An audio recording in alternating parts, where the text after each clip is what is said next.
Connecticut and Massachusetts, Z&M Homes buys houses. Sell your property to the local guys. Needs repairs, updates, maybe foreclosure or inherited? No problem. We gotcha. Google or add us on Facebook at ZANDMHomes.com. What is it? It's Baxi's musical podcast. Resistance is useless.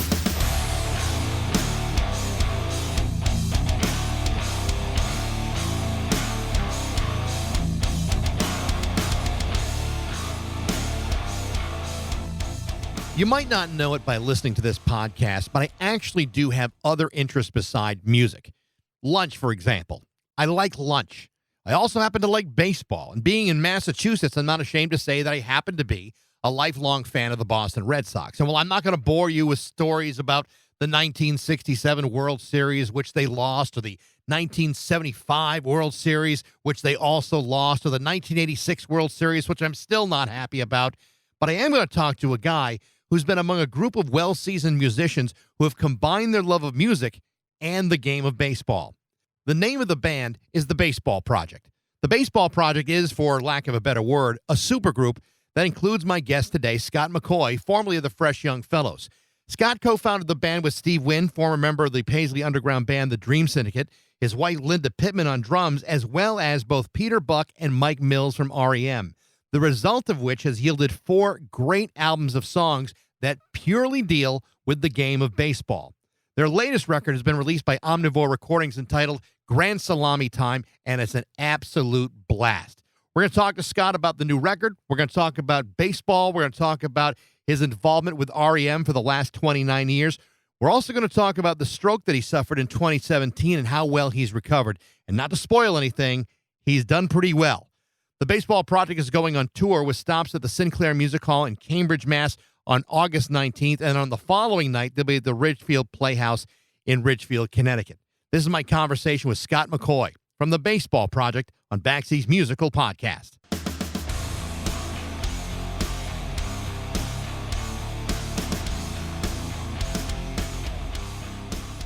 Hey, I made it. Just in time. Sorry, I kind of spaced out a little bit. Oh, no, not a problem. 2 minutes ago, I was lying in bed drinking coffee, and now I was like, oh, shit. I was eating my lunch and thinking, oh, my God, yeah, I got to rush too. So it's not just you, it's both of us. But I appreciate you taking the time out today. I know you're busy, what with the trading deadline and everything, and, you know. There is that. There is Yeah. that. I got to keep an eye on it for my fantasy team, you know. So let me ask you this. 'Cause, I mean, before we start, I'll start off with like a difficult, life-affirming question. What's worse, suffering a massive stroke that nearly kills you, or watching the A's leave town and move to Las Vegas? Well, right now the second one seems worse, but in reality, I really have to, you know, remember that having a stroke was an inconvenience.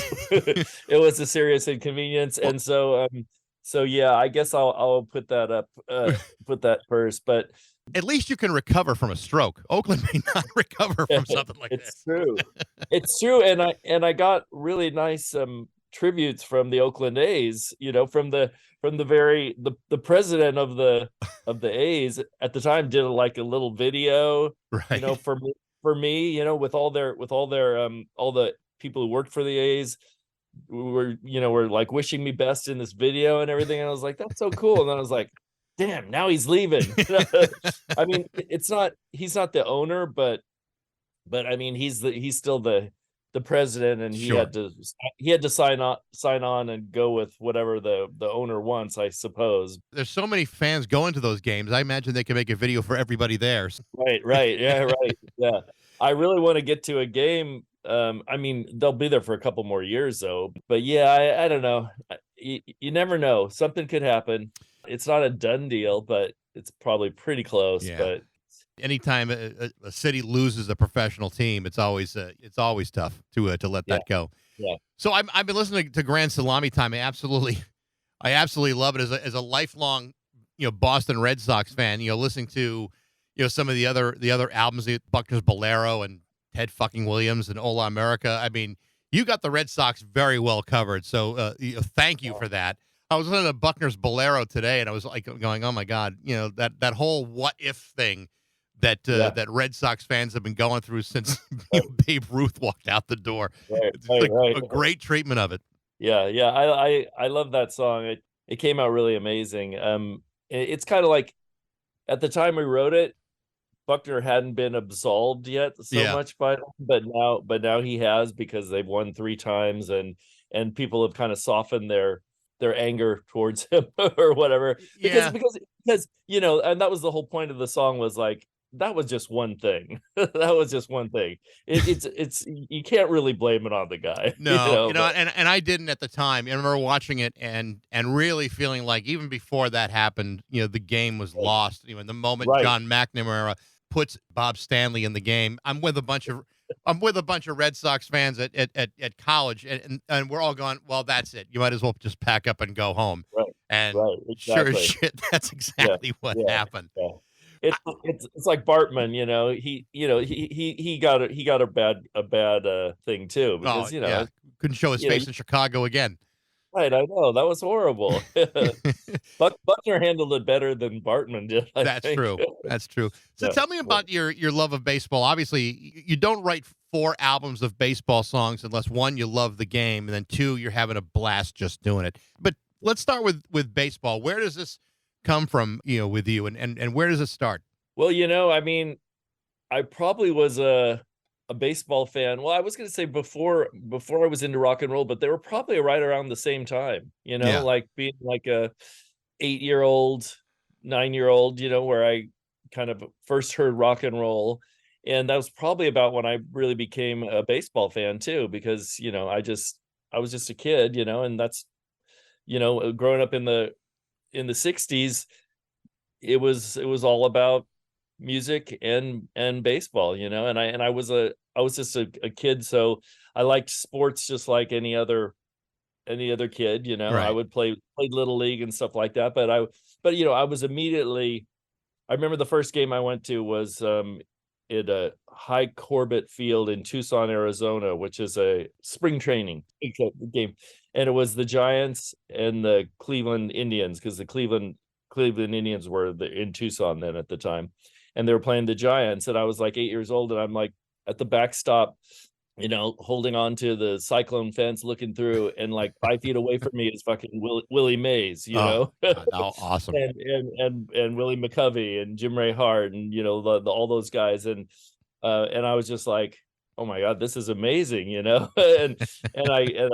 then when a year later we moved to San Francisco, and so we moved to the Bay Area, so I was thrown in with all that crowd of baseball players, which were amazing. So it was a great era to be a kid and go into baseball games. I mean, every game I went to, I was seeing Willie Stargell, Roberto Clemente, Sandy Koufax, Juan Marichal. I saw all those people, and so what's not to like? Sure, right.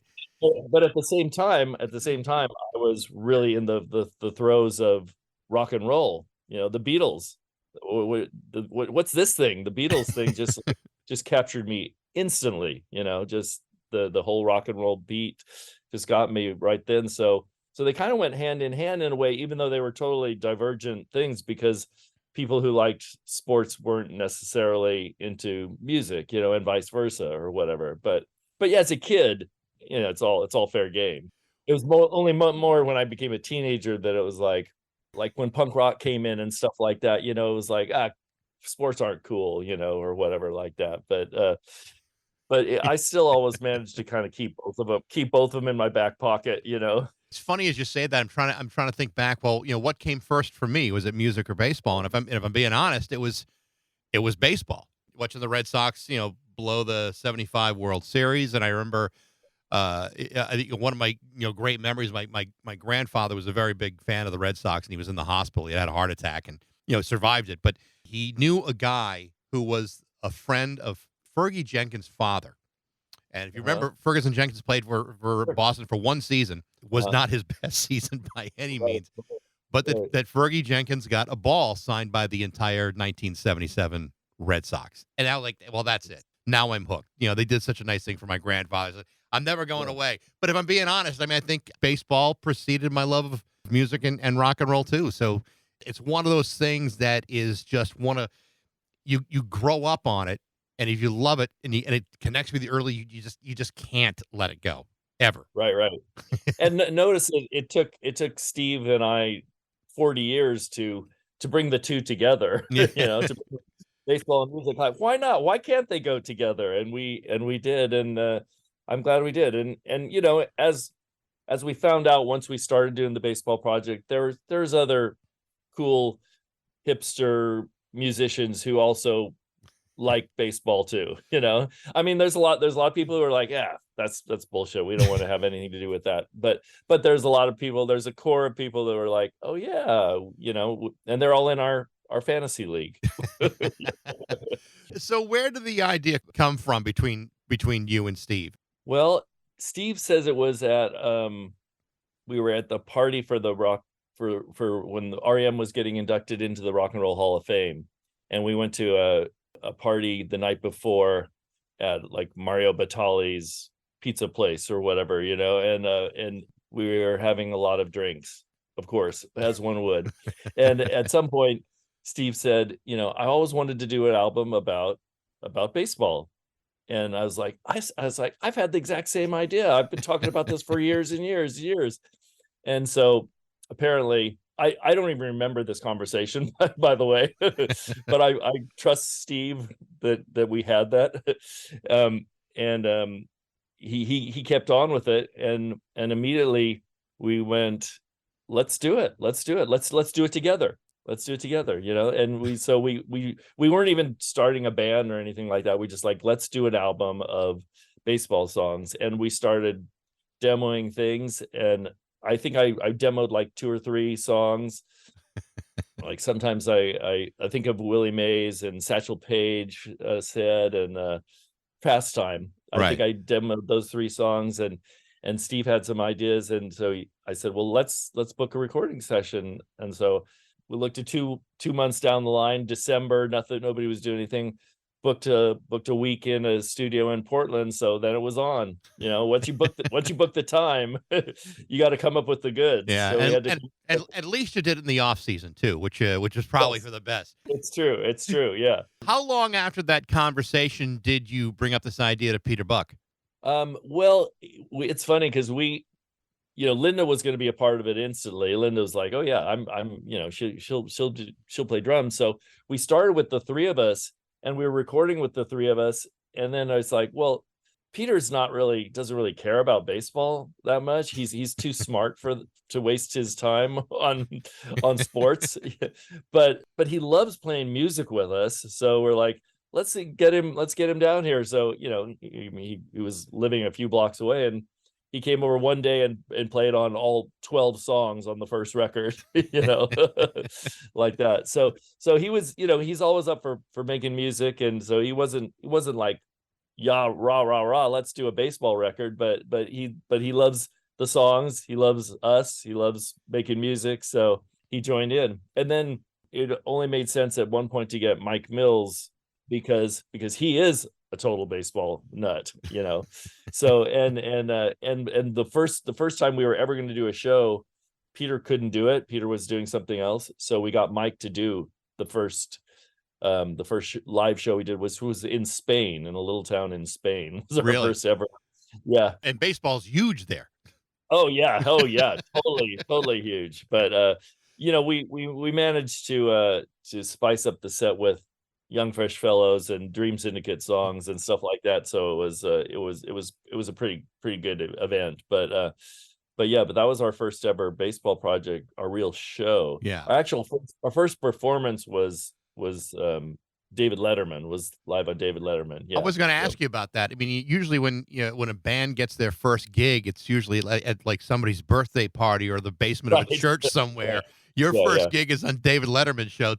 What was that like? I mean, your first record wasn't even out at that point. No, it wasn't. It was insane. And I think we had a day off.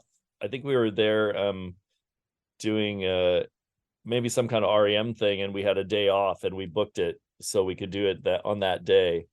And it was pretty crazy. And I think we got there, and I think for some reason they were doing 2 2 shows that day. It was a Thursday. Sometimes on Thursday they do 2 shows, and so Okay. they had one before us really early, like in the 9 in the morning. We got there at 11 in the morning, and they were just taking off the first band that played on the first show, and it was Adele. We never, Okay. never heard of her. Never heard of her. Never heard of her. She was brand new, and she was like, "Oh yes, the singer Adele." She's, it was like, "Oh, that's cool. That's cool." And it was like, that's so funny. But yeah, she was on right before us, and then but it was a crazy show. But I felt really good because we never had really played, and we stepped up to the plate and we hit it out of the park. You did. You absolutely did. I just watched Yeah. the video of it. You guys were great that night. It was it clearly Yeah, it's clearly kind you're of having fun. amazing. Yeah, it really Yeah. is. You've been I guess you could say you've been a collaborator with REM, kind of like you're the 5th member of the band, and been with them since like The 94. fifth Beatle, as I like to call it. Yeah. I like to call it the 5th Beatle. Yeah. Absolutely. But how did you get involved with them? You were still in the Fresh Young Fellows at the time. How did that all start with REM? Yeah, I don't know. I got to be friendly with Peter, especially because he's a big music fan, and he was a fan of the Young Fresh Fellows, and he'd come see us when we played in Athens if he was around. We'd maybe end up back at his house drinking all night, listening to Big Star, and stuff like that. That as one will. And we just got to be friends. And then when he came to Seattle to work on Automatic for the People, they were REM had a full month. They were booked there, and they came, and he just called me up and said, "Hey, I'm gonna be in town for a while. You want to go out for dinner?" And so he said, "Yeah." And so just started hanging out, and then a lot of things happened. He ended up moving to Seattle and ended up being sort of, I was kind of his touchstone in Seattle as far as the music scene goes, and I was really involved in the music scene, so I had lots of friends to play with, and we just started recording songs and doing stuff as a sidebar, like doing like -5 thing, Right. because I had an idea for this other project besides the Young Fresh Fellows, because the Fellows were kind of winding down a little bit. I mean, we're still going, but we were still going, but we weren't going to be doing anything for a couple of years, it seemed like, because people were reaching certain points in their lives where they want to scale it back a little bit, that kind of thing. And I Sure. wasn't really ready to do that, but so I started doing this project, the -5, with Peter, and we would record a lot and play a lot of shows around town, more acoustic kind of things. And then when REM decided to go back on tour, after Monster, when they made Monster, they wanted somebody to play, and Peter thought I would be really good because I could play bass, keyboards, guitar. I could fill in on, and they didn't want any hot shot. They didn't want somebody. They weren't looking for Steve Vai, that would have been a great choice. Yeah, right. Yeah, Yngwie Malmsteen joins REM. exactly. So they wanted the anti Malmsteen, and that's me. That's me for sure. So it ended up working out, and I ended up staying for the last 18 years or whatever. Yeah. It's funny that you bring up Big Star, because the latest Baseball Project album is on Omnivore Records. Now, a couple things about that. One, Cheryl Pavelski, who's the owner of Omnivore, is an old friend of mine from college. She's wonderful. She is. She's just great. I've interviewed her a couple of times, and it's always fun to catch up with her. But Omnivore released that complete third Big Star box set, which was absolutely phenomenal. And and the interesting part about going with Omnivore, typically it's not a label that releases a lot of new material unless the label feels particularly passionate about what they are putting out. And I think, that says a lot about her feelings about you guys in particular, and about the baseball project. What was it about Omnivore that made you want to release this record with them? Well, I'm not sure how it.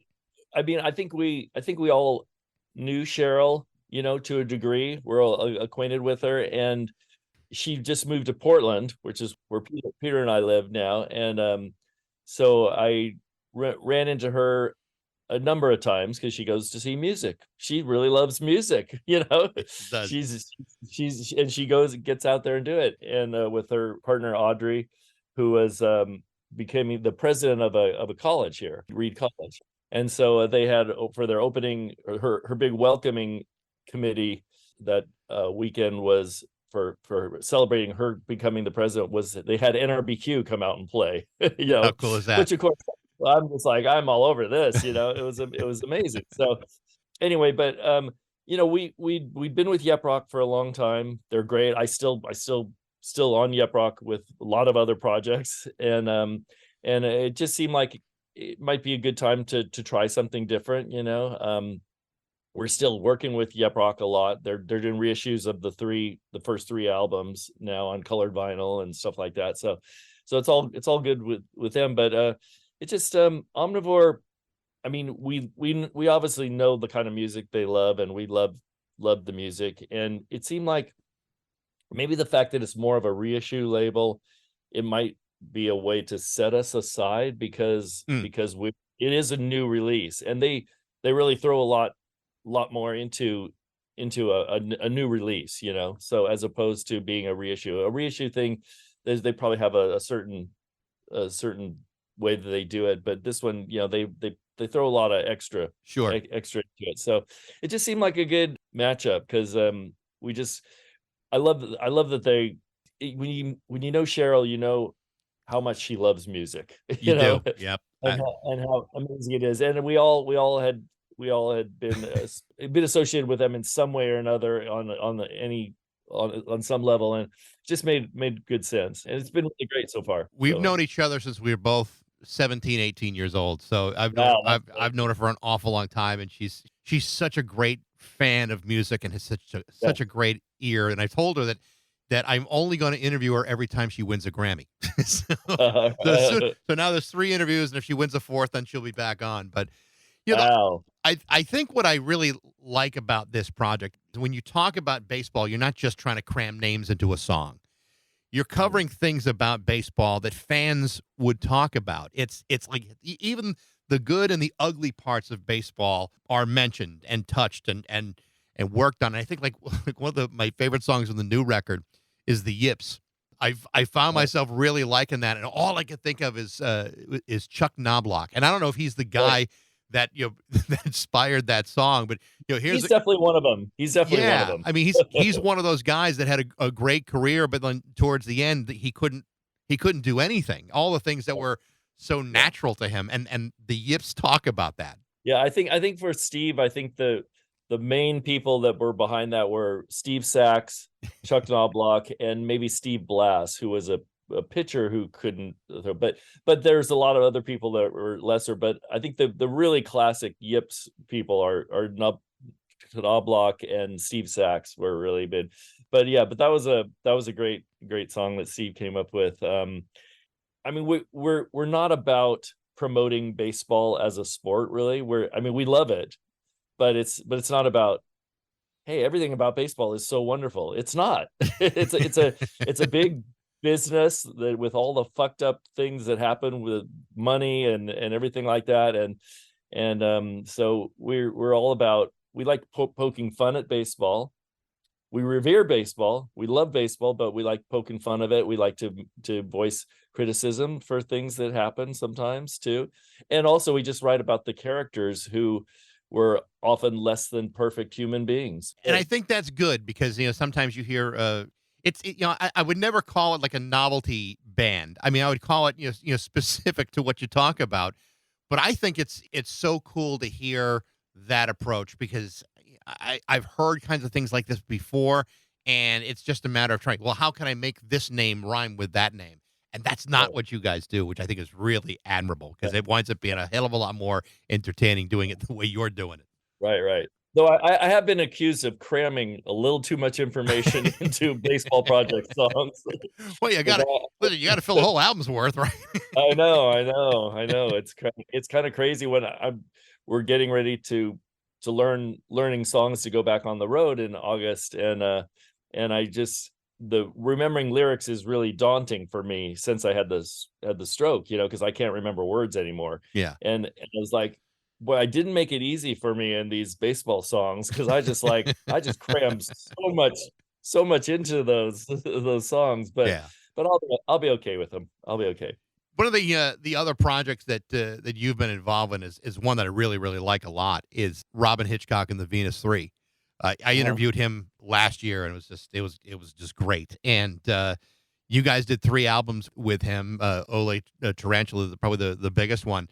Tell me about that experience with Robin Hitchcock and how did that begin with you guys? Well, it went way back to the 80s when Peter was playing with the Egyptians. He played with them quite often, played Right. on some of the records and even played with them live quite a bit.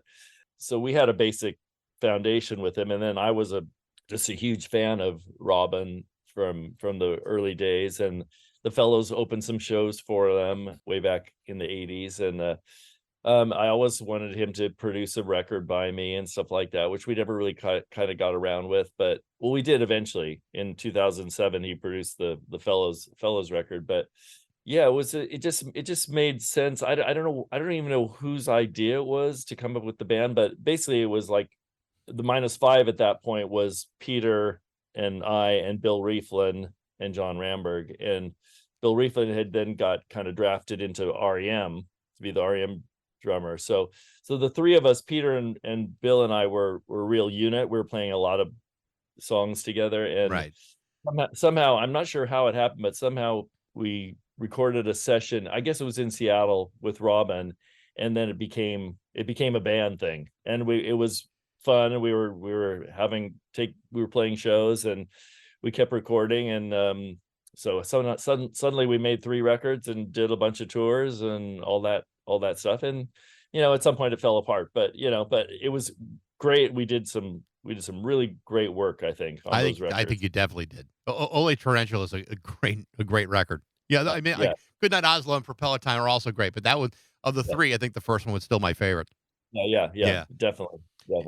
We've mentioned a couple times about the stroke that you suffered in 2017, and clearly you've recovered for the most part fairly well. But tell me about that and about the recovery. As a musician, a stroke can be pretty dangerous thing. It could take quite a lot away from you. But tell me about that whole situation and what recovery was like for you. Well, the best thing about it was, I mean, when I was first in the hospital, I couldn't talk. I didn't have any words or anything like that. But Peter brought a guitar in while I was still in the ICU and put it in my hand, and my hand went to form a chord. So that told me that I hadn't lost that. I still remembered how to play. I couldn't say anything, but I could remember how to play a chord. So that was a big deal, because I'd heard that Dave Davies of the Kinks and Pat Martino, other guitar players who had to start over in playing guitar. They had to completely start over. So I didn't have to start over on playing guitar. I had to start over with forming words, and my left hand was actually pretty good. My right side was the one that got paralyzed, and so my right hand doesn't work so well, and it's a constant source of annoyance to me that I can't play rhythm guitar like I used to, because that was the one thing I was good at, was playing rhythm guitar, because I'm not a flashy player in any way, shape, or form, but I could hold down a solid, Ramones rhythm, and now it's impossible. Right. My hand just won't do that, I just kind of adapting and learning ways around it, and sometimes I'm playing with a music stand, with the lyrics in front of me, which I don't really like, but But you're certainly not the only guy to do that. I mean, a lot of people are doing that nowadays. it's true. So I didn't want it to stop me, but I came back pretty quickly, because it was like 5 months later where I started doing this Wednesday afternoon session in Portland called we called them the therapy sessions at this bar called the Loyal Thirst. It goes from 6 to 8 at night, and and I did every Wednesday there for a month, and I was just like, it was letting people know that this isn't like a regular performance. This is like me getting up there and trying to play music. and I was only playing like Beatles, Neil Young, and some of my songs that I thought I might have a chance of remembering, because those are the songs that were so they're part of me that I thought maybe there's a chance I could remember them. I still had to start off by reading all the lyrics. I couldn't remember any lyrics, but somewhere along the line, I started noticing somewhere, I think on the third or fourth week, I realized that I remembered the first verse of Roll Over Beethoven. I remembered the words to that. And it was the first time I could remember any words at all, and I was like, oh my God, it's there somewhere. I just have to find ways to get back to it, through, because, part of my brain is dead, Sure. It's not there anymore, but your brain finds ways to find passages to get around it. And so once I realized that, I was like, okay, well, this is something I can do. I mean, unfortunately, I can't really control it. Sometimes it flows better. Sometimes I can't remember anything, but so it's really scary. Like tomorrow or Saturday, I'm going to play a show opening for Jeff Tweedy, a rare solo show. And those are really hard for me because I never know what I'm going to get. I never know if I'm going to be able to remember words or if I'm going to go completely blank, Right. So it's really scary, but it's good for me to do it now and again, just to try, Yeah. But you're a couple years out from that now. I mean, I've been, 2017, here it is 2023. Obviously you're feeling well enough to put records out. And obviously a lot of this has come back to you. It's got to be good to be doing this with people that you really enjoy playing with, who, understand and maybe a little bit more patient, that, certain things may be harder for you than they had been. It sounds like you're in a really good situation with these guys and in a really good situation with your health today. Yeah, I am. I'm in a really good situation with these guys. These guys all look out for me, and I don't even want them to look out for me, but they do a little bit. They make sure I don't work too hard or whatever. And they even, Steve and Linda even took it on themselves to get an extra crew person on this trip, because usually it's like us in the van, Right. and maybe a driver tour manager. And now we've got two people, so it's going to be a kind of a cushy tour for us, really. Yeah.